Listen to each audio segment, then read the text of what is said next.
Hello mga mi, bali first time ko nga palang gumawa ng ganitong cake. Traditional cake siya, tapos two-tiered siya.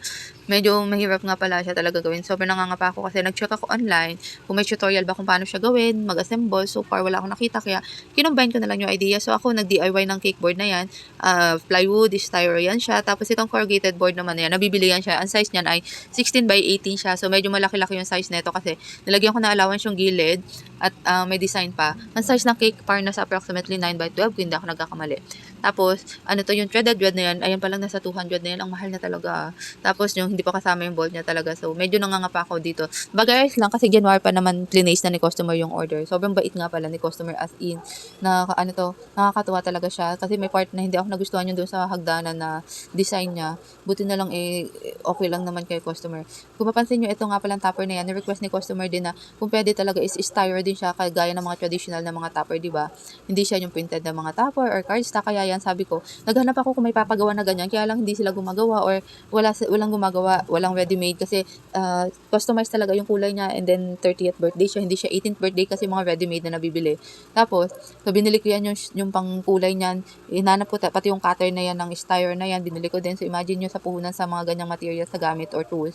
Medyo malaki-laki din talaga yung nagastos ko. Tapos, nag-research pa ako kung ano ba yung pwedeng pang paint dyan na hindi siya maamoy, mabaho, na pwede dyan sa styro or hindi siya kakapit sa cake. Kaya, ayan, medyo mahaba-haba naman preparation. Kaya lang, syempre, medyo matabaho talaga tong cake na to. Tapos, ayan, mukhang madaling gawin nga pala yung styro cutter na yan. Kaya lang, hindi pwede sa pasmado ito kasi nasusunog yung styro kapag matagal siya standby yung rod na yan na mainit. Kaya dapat is mabilis din yung paggawa mo. Ito na yung pinaka-kinalabasan niya, 'di ba? Feeling ko naman ay mukhang maganda naman siya, 'di ba? And pasok na pasok sa team na kulay mint green nga pala. Yun lang parang ang kapal ng styro ko. Pero okay lang siya kasi ganyan naman kadalasan yung nabibili, 'di ba, ng mga cutter. At least nagawa ko pa din siya.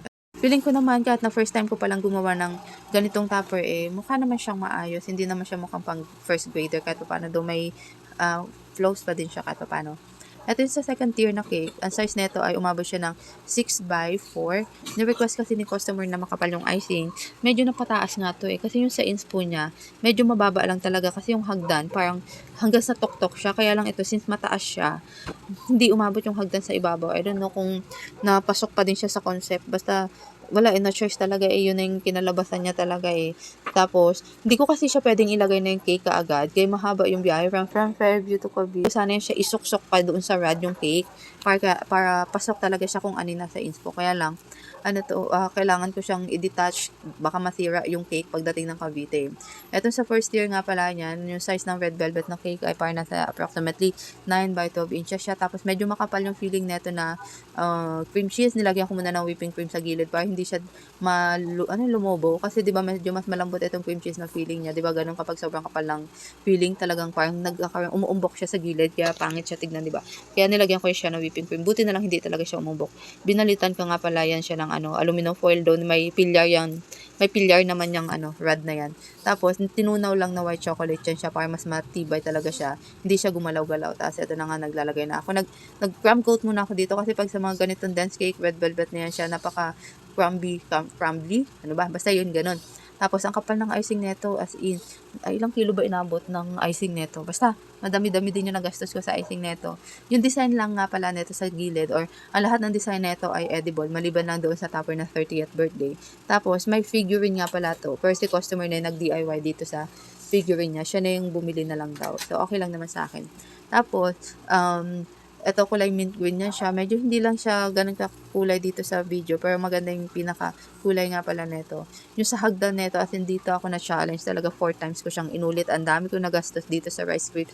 Advance ko ginawa to para sabi ko, star din na siya kapag dumating yung time na gagawin ko na yung cake, hindi masira. Kaya lang, sobrang bigat niya, ang lutong niya nagkaroon siya ng crack. Hindi siya maganda talaga tignan. So, no choice ako kundi ulitin. Ang dami ko natapon na ganyan na rice cream talaga at saka fondant. Sobrang bigat niya talaga. Kasi na-request ni customer na edible siya. Kaya lang I think sa susunod, I suggest instead na edible, styro na lang talaga yung gagamitin dito kasi sobrang bigat niya. Hindi siya lumundo dito sa cake. Kaya lang, yung pressure ba na nung hagdan, as in nagbibigat talaga siya Tapos, hindi ko niya siya inilagay kaagad. Doon na nilagay ni customer sa sa venue. Edible lace nga pala yan siya ni-request ni customer kasi na kung pwede edible yan siya daw. Yung sa inspo niyan ay lace lang talaga. Kaya so, naghanap talaga ako na maigi kung may molder ba niyan. Buti na lang may nakita ko. Yung molder niyan, yung sa B, parang basta ganun. Parang pang tool ba yung basa dyan? Basta lace yan siya. Medyo matagal-tagal ko yan siyang ginawa kasi isa lang yung molder na yan. Tapos yung mga flowers na yan, imagine nyo, ang tagal ko din yan siyang ginawa kasi nga fondant ang gusto ni customer. Ayaw niya kasi no royal icing or yung tawag nito, sugar paste, kaya masyado daw matigas. Kaya syempre fondant yung ginawa ko. Lahat ako yung gumawa niyan. Prepare ko yan siguro mga 5 days, 4 days before the ano. Or kahit paano, nag-set na din siya. Hindi ko kasi siya pwedeng i-prepare ng mas advance pa, kaya para fresh pa din siya kahit paano, diba? Yun sa pinaka-cake nito, actually, yung design niya something. Yung icing na details niyan, madali lang siya. Yung mga details na iba, like preparation ng mga materials niyan pag-assemble, yun yung nagpatagal dito. Sa bagay, first time ko lang talaga naman siguro. Ano nga, nakakaya kay customer kasi nandyan na siya, hindi ko pa tapos. Walang tulugan talaga to ginawa ko nito. As in, ano to, talagang, alas 8 na, yung hagdan ko, naglolo ko pa, hindi pa siya maayos. Hindi ganun talaga kapulido yung hagdan ko. As in, aminado ako na pang first grader talaga itsura. Hindi ako happy, kaya lang, no choice na talaga ako. Sabi ko, wala nang time. Sinubukan ko po gumawa nga pala ng styro. Tapos, babalutan ko siya sana ng ng fondant. Kaya lang ang usapan namin ni customer ay edible. Kaya kailangan tupain ko kung ano yung pinag-usapan namin. So, in short, nagawa ko pa din naman siya na, na fondant yung kanyang pinakahagdan. Ayun lang, hindi siya ganun kapulido. Tapos, ito sa pictorial ko, medyo pangit lang yung itsura ng kandila na yan. Ayan, kandila na yan kasi naghanap ako nung mabibilhan niya kasi wala talaga mabilhan na kumpleto. Buti na lang may nahanap ako. Tapos, ito na yung pinaka-kinalabasan niya. Pero nang inassemble ni customer, ito na yung pinaka-final output niya na may figurine na siya. So far, so happy naman si customer. Ito yung favorite part ko kasi bumili talaga ako ng moving box para maayos makarating sa destination. So, yun lang. Thanks ulit ng madami kay ma'am. Ciao!